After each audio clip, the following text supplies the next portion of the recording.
Hello everybody, we are the animators and today we're here to tell you about one of the most magnificent mosques you would ever see, the Mosque of Sultan Barquq. We will take you in a trip inside the mosque and show you its luster. Buckle your seatbelts and get ready for the journey. Let us start.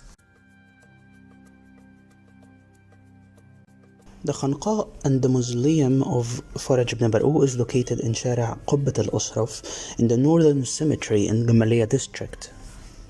You can reach it by metro or taking a public transportation to Salah Salim, and from Salah Salim you can ride a taxi and tell him to go to Al Qarafa. Now let us talk about the monument itself and the history behind building it. Sultan Faraj's monument is considered by many to be one of the finest buildings of the Mamluk architecture in Cairo. Its creation was considered all the more remarkable, considering that Faraj's reign was characterized by political unrest, destruction, and economical difficulties. The creation of this funerary complex was actually ordered by Faraj's father, Sultan Barquq, who expressed his desire to be buried in the desert close to the existing tombs of Islamic saints and scholars, and instead of the urban funerary complex he built at Bain al-Qasrain in central Cairo. Barquq had already allocated a fund of 80,000 dinar for the task, which was carried out by his son and his successor. Barquq himself was buried on this site upon his death in 1399, before the building itself was constructed. The building's location is known as the Northern Cemetery, as we said earlier.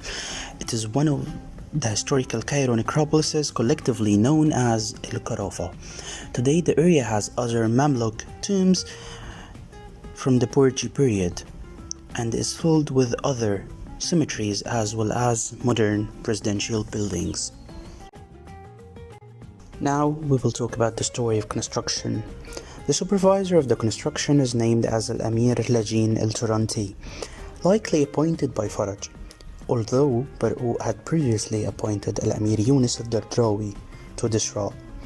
The timeline of the construction is largely known according to the official inscription found on the building.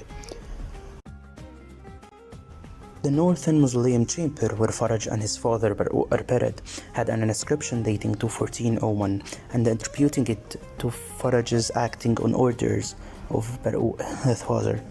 A second inscription states that it was completed in 1405 by Sultan Abdulaziz, another son of Barquq who briefly replaced Faraj as Sultan that year.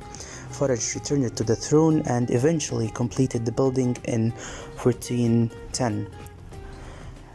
The Thousand Mausoleum was the last part to be finished, while the mosque area and between the mausoleum were likely finished earlier. That was a long construction period by the Mamluk standards, but the chaos and interruptions of the Faraj's reign were mostly likely the reason for this. Al-Nasr Faraj ibn Barquq complex. This complex is located within the area of the Mamluk cemetery. It was built in 813 AH, 1411 AD. He built this complex during his second reign over Egypt, as he ruled Egypt twice. This complex consists of the mosque itself, Khanqah, madrasa, two mausoleums, two sabils, and on the top of each sabil there is a kutab. In the middle of the mosque itself we can find a courtyard that's surrounded by four Iwans. The biggest one is Qibla Iwan. We shall say that this complex is considered one of the biggest complexes that had a multi-usage during this reign.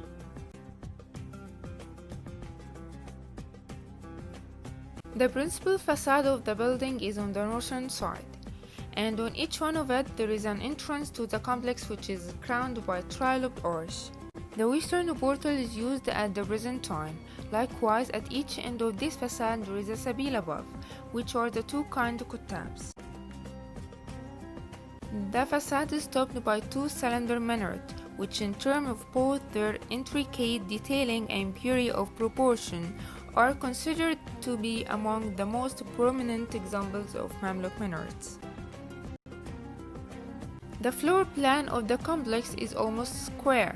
It consists of a large open courtyard surrounded by four Iwans. The largest and the deepest of these Iwans is the Qibla Iwan. Each of the side Iwans is made up of single aisles of arch, covered with small domes. Behind these two Iwans are Sufi cells. A distinguishing feature of this complex lies in the successful combination of two styles, the manner of madrasas with Iwans and the mode of the mosque with the hypostyle rows of columns. This building is further distinguished by the symmetry of its architectural components in the northern facade, clearly magnificent in the positioning of the two sabils at the both sides of this facade, in the symmetry of the two portals of the complex, and in the two minarets, which is placed beside one of the entrances. This symmetry also appears in the northern facade of the building, where the two identical domes of the mausoleums are placed at the two ends of this facade. On both sides of the Qibla Iwan are two mausoleums, which can be entered from one of the two sides of the Qibla Iwan by means of the doorway. On both sides of the Qibla Iwan are two mausoleums, which can be entered from one of the two sides of the Qibla Iwan by means of the doorway. The mausoleum of the mosque. The mosque contains of 4 Iwans, vaulted space that's open on one side to a courtyard with a long painted arches and inscription carved in stone. We have 2 mausoleums rooms, one at the right side and one at the left. Right, you will find the woman's mausoleum, where his daughter and his wife, and also the daughter of Sheikh Ahmed ibn Uqba was buried. To the left, you will find a men's mausoleum, where Barquq and his son were buried, and said that Awliya Allah al-Salihin were also buried. The dome above the mausoleum has a wooden pendants that are painted with a magnificent decorations. The windows of the mausoleums are of a shiny, colorful glasses that radiate the sunlight all day long.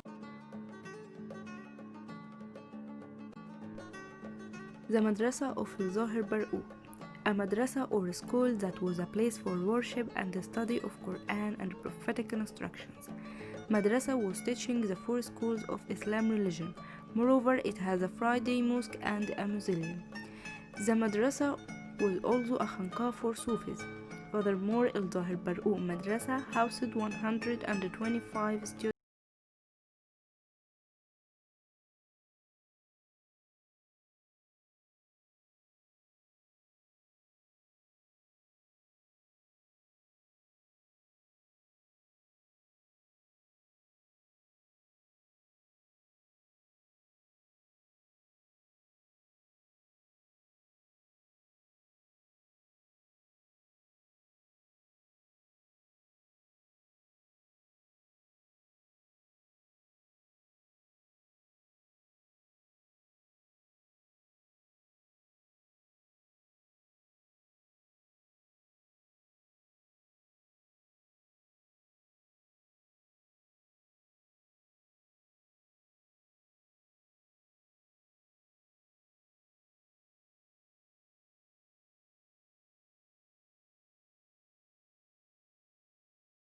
Zahir Sultan Saifuddin, whose name is engraved on it.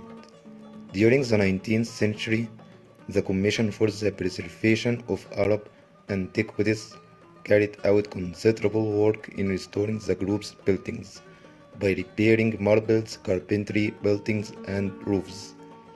The large dome was created in 1311 AH, 1893 AD, according to an old shape, and it kept its old carrot, which was laden with colorful and gilded decoration. In 1314 AH, 1896 AD, the ablution fountain made to replace the old one, which nothing left except the water basin.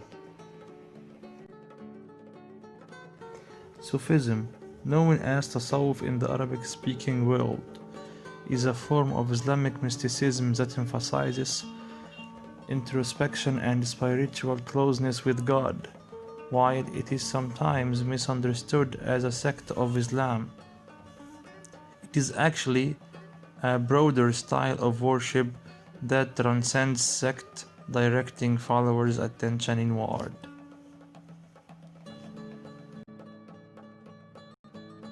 And now we will talk about the last element in the complex, which is Khanqah, and also known as Ribat. It's a building designed specifically for gathering of Sufi brotherhood or tariqah. In the past, it served as Salika, which is Sufi travelers, and Muridin, the one who wants to mention God and attend the Sufi cycles, and students of Sufism. Khanqahs are often adjoined to the mosque and the madrasas, like in our complex.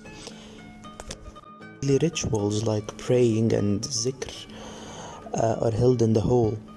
Some Khanqah also includes dwelling for Sufis and Sufi sheikhs and their families, and another cells for Sufis who wish to pursue their zikr or humming for God in quiet and isolation. They also include loadings for travelers and pilgrimages, and some have hospitals to treat the Sufis.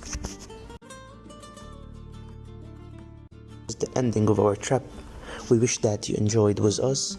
We wish that we taught you something new about one of the most magnificent places located in the northern necropolis, Khanqah of Sheikh Faraj ibn Barquq. Thank you for watching and thank you for attention.